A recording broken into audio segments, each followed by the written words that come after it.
Baik, bismillahirrahmanirrahim. Assalamualaikum warahmatullahi wabarakatuh. Kami dari kelompok 13 di sini akan mempresentasikan tentang teori pertumbuhan ekonomi regional. Namun sebelumnya, saya ingin memperkenalkan anggota kelompok kami. Yang pertama ada saya sendiri, terus ada M. Taufikur Rahman Afrendi dengan MPM 215102107, Horinta Wulandari NPM 080, dan Riki Afriansa NPM 005. Dan materi yang pertama akan disampaikan oleh saya sendiri tentang teori pembangunan dan pertumbuhan regional. Nah, jadi dalam melaksanakan pembangunan diperlukan landasan teori yang mampu menjelaskan korelasi antar fakta-fakta yang diamati sehingga dapat menjadi kerangka orientasi untuk analisis dan membuat ramalan terhadap gejala-gejala baru yang diperkirakan akan terjadi. Dengan makin majunya studi pembangunan ekonomi, banyak teori yang telah diintroduksikan, seperti teori aliran klasik, aliran neoklasik, dan aliran Keynes dan pasca Keynesian. Nah, untuk aliran klasik ini dipelopori oleh Adam Smith pada abad ke-80-an. Kemudian datanglah aliran neoklasik yang menggantikan aliran klasik, dan terakhir ada aliran Keynes dan pasca Keynes yang dikembangkan oleh John Maynard Keynes.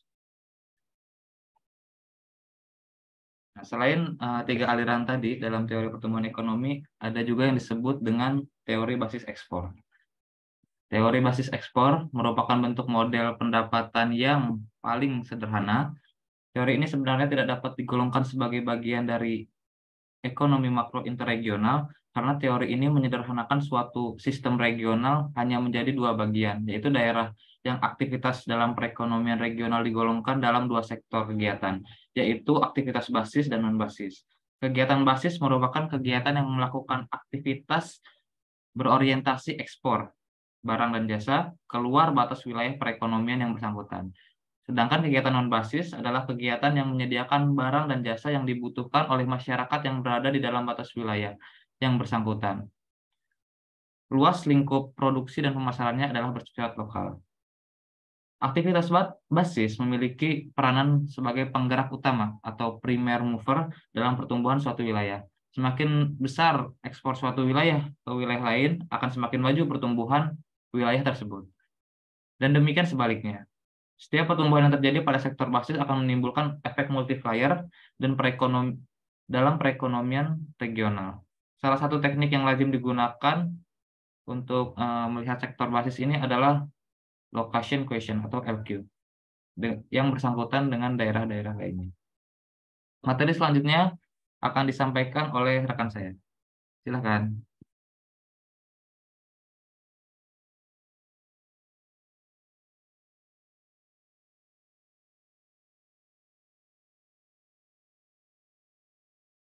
Next.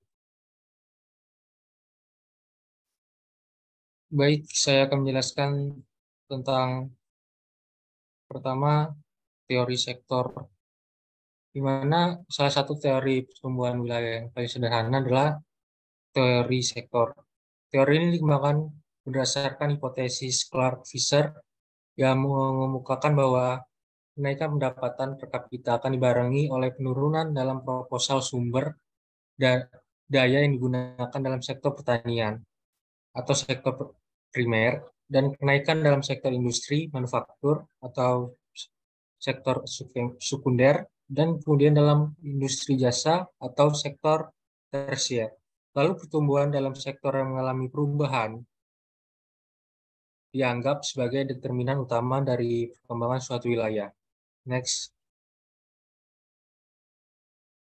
Alasan dari perubahan atau pergeseran sektor tersebut dapat dilihat dari sisi permintaan dan sisi penawaran. Pada sisi permintaan, yaitu elastisitas pendapatan dari permintaan untuk barang dan jasa yang disuplai oleh industri manufaktur dan industri jasa adalah lebih tinggi dibandingkan untuk produk-produk primer. Maka pendapatan yang meningkatkan akan diikuti oleh perpindahan atau lokasi sumbernya dari sektor-sektor primer ke sektor manufaktur dan sektor jasa. Pada sisi penawaran, yaitu realokasi sumber daya tenaga kerja dan modal dilakukan sebagai akibat dari perbedaan tingkat pertumbuhan produktivitas dalam sektor-sektor tersebut. Next.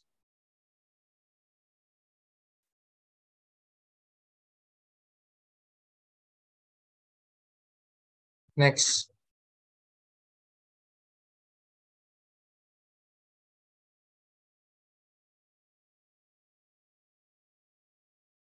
Perubahan regional terdiri dari dua komponen, yaitu pertama pergeseran proporsional, yaitu di mana mengukur pengaruh komposisi industri yang dilihat secara nasional bahwa beberapa sektor mengalami pertumbuhan lebih cepat dibandingkan sektor-sektor lainnya. Yang kedua, pergeseran diferensial, di mana terjadi dari keadaan bahwa industri tumbuh di beberapa wilayah lebih cepat dari wilayah-wilayah lain. Next.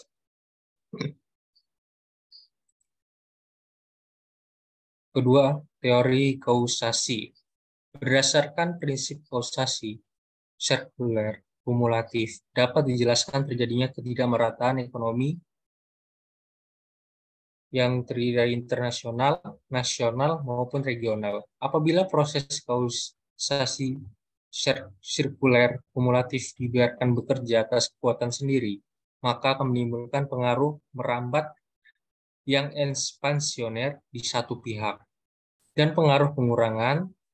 Strategi campur tangan pemerintah yang dikehendaki adalah pengambilan tindakan kebijakan yang melemahkan backward effect atau yang tadi saya sebutkan pengaruh pengurasan dan memperkuat spread effect yang dimana tadi berambat yang ekspansioner di satu pihak agar supaya proses kausasi sirkular kumulatif mengarah ke atas dan dengan demikian semakin memperkecil ketidakmerataan. Next. Faktor terjadinya masalah keterbelakangan, ketidakmerataan, dan kemiskinan dalam pembangunan. Antara lain, pertama mereka terbelakang, yang dimana terbelakang ini kapasitas sumber daya manusianya lemah, serta ketersediaan prasarana dan sarana pembangunan terbatas. Yang kedua, ekspansi di suatu tempat. Ini maksudnya misalnya daerah perkotaan mempunyai pengaruh yang merugikan backward effect terhadap tempat lain atau tempat di sekitarnya.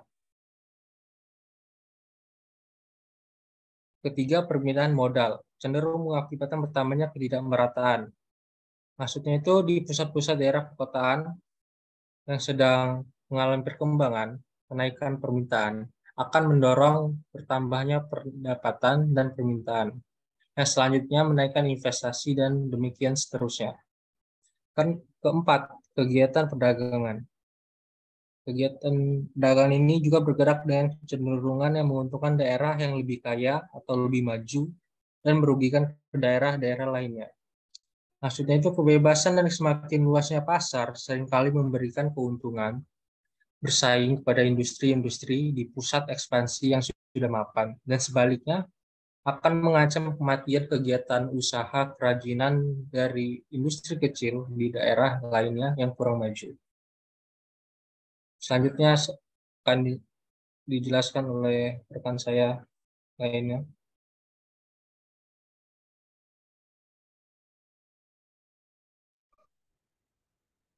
Selanjutnya ada teori lokasi dan aglomerasi. Masalah lokasi dari setiap kegiatan pembangunan, baik secara nasional maupun secara wilayah, harus dipertimbangkan dan dipilih dengan tepat agar kegiatan tersebut dapat berlangsung secara produktif dan efisien. Banyak ahli ekonomi telah menyusun berbagai teori lokasi. Akan tetapi, analisisnya hanya ditujukan pada perusahaan-perusahaan individual yang memilih lokasinya dalam keadaan terisolasi. Artinya, pendekatan yang digunakan tidak memperhitungkan adanya persaingan dan kemungkinan terjadinya reaksi, yaitu perubahan dalam lokasi, harga, atau output terhadap perusahaan-perusahaan baru yang memasuki pasar. Next. Dari sekian banyak teori lokasi dan teori perwilayahan yang dikemukakan oleh para ahli, ada beberapa di antaranya yang dianggap penting adalah teori menurut yang pertama von Thunen yang dikemukakan pada tahun 1826, yang kedua Weber yang dikemukakan pada tahun 1909, yang ketiga W. Christeller yang dikemukakan pada tahun 1933, yang keempat Alos yang dikemukakan pada tahun 1944, yang kelima F. Perrock yang dikemukakan pada tahun 1955, yang keenam W. Isaac yang dikemukakan pada tahun 1956, dan yang terakhir Adam Friedman yang dikemukakan pada tahun 1964. Next. Pemilihan lokasi suatu industri atau unit produksi pada umumnya dikaitkan dengan lokasi sumber bahan mentah dan wilayah pasarnya. Kriteria penentuan yang digunakan bermacam-macam, yaitu biaya transportasi yang terendah, sumber tenaga kerja yang relatif murah, ketersediaan sumber daya air, energi, ataupun daya tarik lainnya berupa penghematan-penghematan aglomerasi.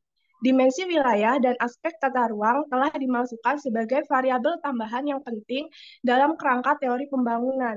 Untuk menganalisis pembangunan kota dan wilayah, harus sepenuhnya paham mengenai aglomerasi dan deglomerasi. Kekuatan-kekuatan tersebut dapat menjelaskan konsentrasi dan dekonsentrasi atau dispersi kegiatan besar industri dan kegiatan-kegiatan lainnya. Manfaat-manfaat yang ditimbulkan oleh kegiatan-kegiatan tersebut dapat dikelompokkan menjadi 3 kategori, yaitu yang pertama, penghematan skala, yang kedua, penghematan lokasi, dan yang ketiga, penghematan urbanisasi. Next. Selanjutnya ada teori tempat sentral. Teori tempat sentral dikemukakan oleh Christeller yang kemudian diperluas oleh August Loss. Teori ini telah merintis analisis tata ruang yang menekankan pada identifikasi sistem wilayah, baik secara fisik ataupun ekonomi yang memiliki pola distribusi kegiatan-kegiatan produksi dan daerah-daerah perkotaan secara hierarkis. Objek pembahasan Christeller dan Loss dapat dikatakan sama, yaitu menyoroti persoalan-persoalan lokasi dan distribusi pengelompokan kegiatan-kegiatan ekonomi secara geografis. Meskipun keduanya tidak memperhatikan adanya penghematan eksternal, tetapi keduanya mempunyai 3 perbedaan, baik dalam lingkup atau cara pandang yang dikembangkan. Perbedaannya yang pertama, Christeller mengembangkan modelnya dari skala nasional.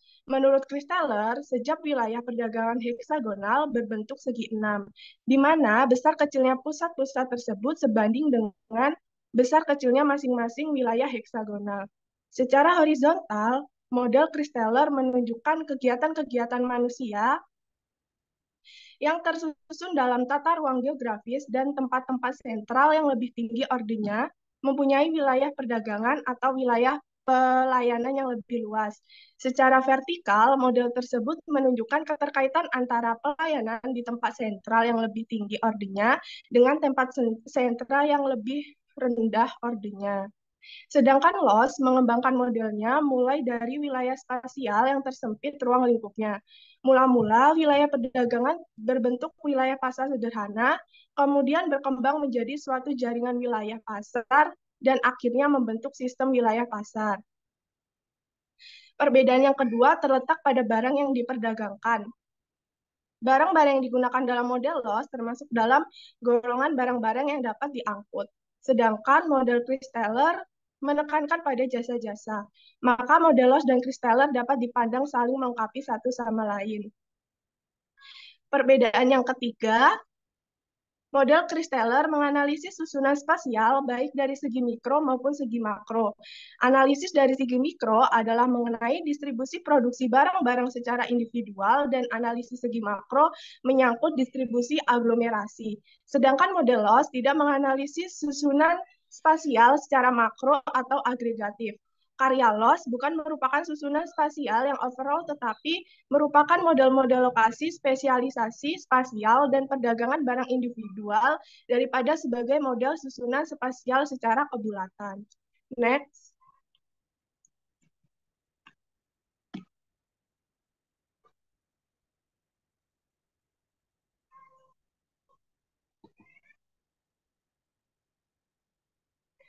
Selanjutnya ada gejala dinamis dan pertumbuhan wilayah.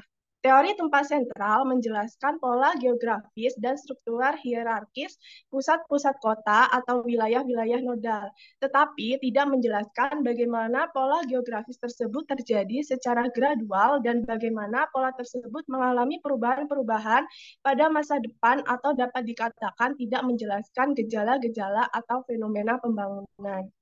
Next. Selanjutnya, ada 3 konsep fundamental. Meskipun model sentral mempunyai keterbatasan, namun sesungguhnya teori sentral mengandung 3 konsep fundamental, yaitu yang pertama ambang, yang kedua lingkup, dan yang ketiga hierarki. Proses penyebaran pertumbuhan mengikuti pola ambang atau jumlah penduduk dan pola lingkup atau sistem lokasi, dan kedua faktor tersebut menentukan hierarki tempat sentral. Konsep ini merupakan unsur susunan spasial yang penting dan dapat digunakan untuk menjelaskan hubungan-hubungan formal permintaan dan wilayah-wilayah perdagangan atau wilayah-wilayah pelayanan. Next. Selanjutnya, ada sumbangan positif teori tempat sentral.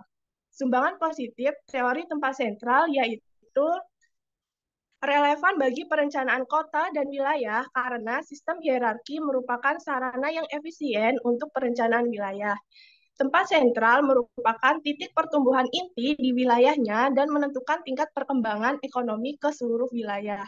Dengan demikian, jelas bahwa distribusi tata ruang dan besarnya pusat-pusat kota merupakan unsur yang sangat penting dalam struktural wilayah-wilayah nodal dan kemudian melahirkan konsep-konsep dominasi dan polarisasi. Teori tempat sentral mengemukakan model yang mudah dimengerti untuk menjelaskan pertumbuhan hierarki kota dan ketergantungan antara pusat kota dan wilayah di sekitarnya. Sekian materi yang bisa saya sampaikan, selanjutnya akan disampaikan oleh teman saya.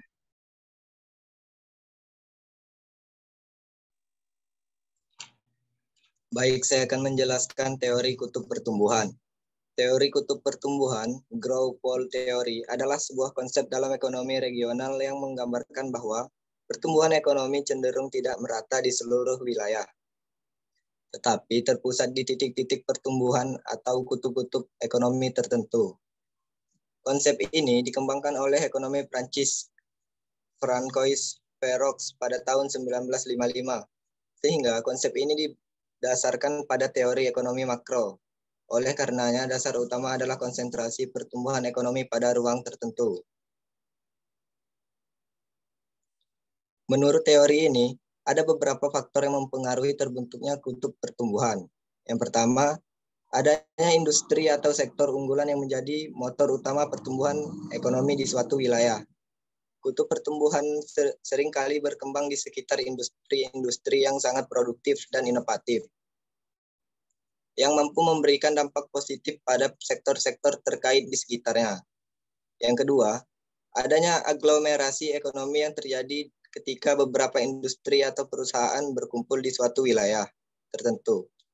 Aglomerasi ini menciptakan sinergi dan keuntungan ekonomi, seperti akses yang lebih baik terhadap pasar, tenaga kerja, infrastruktur, dan jaringan bisnis.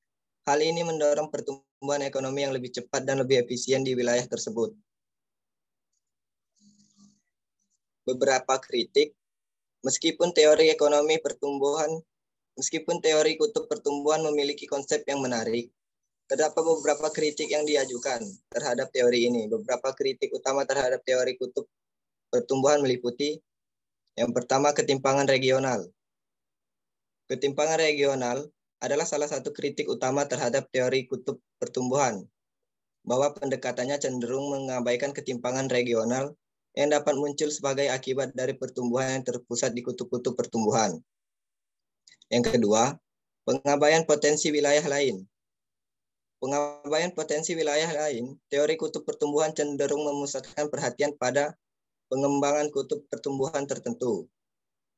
Yang ketiga, efek penarikan sumber daya, yaitu pertumbuhan yang terpusat di kutub pertumbuhan. Daya lainnya dari wilayah-wilayah lain yang lebih terpencil atau kurang berkembang. Yang keempat, resiko dependensi. adalah kutub pertumbuhan yang sangat dominan dalam suatu wilayah, dapat menciptakan ketergantungan ekonomi pada sektor-sektor tertentu.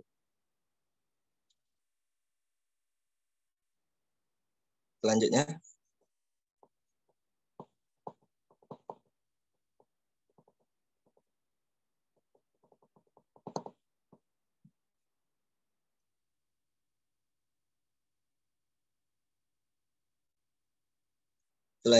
kegagalan dampak pertumbuhan ke wilayah pengaruh. Dalam konteks teori kutub pertumbuhan, ada beberapa kegagalan yang dapat terjadi terkait dengan dampak pertumbuhan yang tidak merata pada wilayah pengaruh. Berikut adalah beberapa kegagalan yang mungkin terjadi. Yang pertama, efek pembatasan.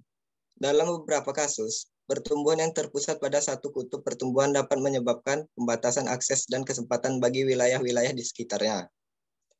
Yang kedua, efek keluar masuk. Terkadang pertumbuhan yang terpusat pada suatu kutub pertumbuhan dapat menyebabkan keluarnya tenaga kerja dan modal dari wilayah-wilayah sekitarnya. Yang ketiga, ketimpangan regional yang diperkuat. Dalam beberapa kasus, pertumbuhan yang terpusat pada satu kutub pertumbuhan dapat memperkuat ketimpangan regional yang sudah ada. Yang keempat, ketergantungan yang berlebihan. Jika wilayah tertentu bergantung pada kutub pertumbuhan sebagai sumber utama pertumbuhan ekonomi, wilayah tersebut dapat menjadi rentan terhadap perubahan dalam kutub pertumbuhan tersebut. Suntikan dana investasi untuk pembangunan wilayah, pengaruh. Dalam teori kutub pertumbuhan, suntikan dana dan investasi dalam pembangunan wilayah pengaruh merupakan elemen penting yang dapat mendorong pertumbuhan ekonomi dan mengoptimalkan dampak positif dari kutub pertumbuhan. Berikut adalah beberapa hal terkait suntikan dana dan investasi pembangunan wilayah pengaruh dalam teori kutub pertumbuhan. Yang pertama, infrastruktur.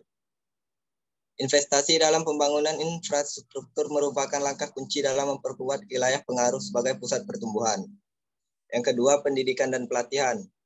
Investasi dalam pendidikan dan pelatihan merupakan upaya penting untuk meningkatkan kualitas dan tenaga kerja keterampilan yang sesuai dengan kebutuhan sektor-sektor yang berkembang di wilayah pengaruh. Yang ketiga, riset dan inovasi. Dalam riset dan inovasi merupakan faktor penting dalam mengembangkan sektor-sektor unggulan di wilayah pengaruh.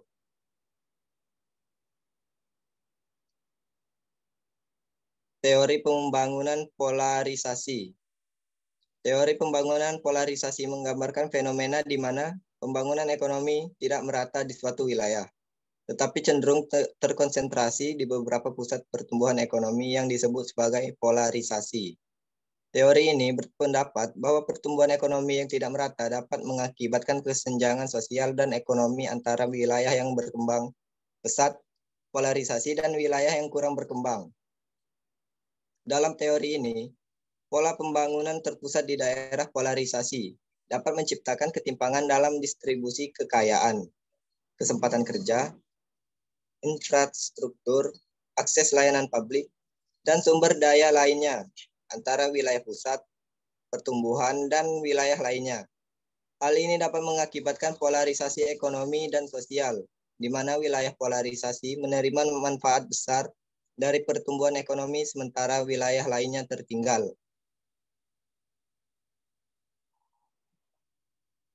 Selanjutnya, pembangunan dan inovasi. Dalam teori pembangunan polarisasi, pembangunan dan inovasi berperan penting dalam mendorong pertumbuhan ekonomi di wilayah polarisasi. Pembangunan mengacu pada upaya untuk meningkatkan infrastruktur, industri, sumber daya manusia, dan sektor ekonomi lainnya di pusat pertumbuhan. Inovasi, di sisi lain, melibatkan pengenalan ide teknologi dan praktik baru yang dapat meningkatkan efisiensi dan produktivitas. Sekian dari saya kembalikan ke moderator.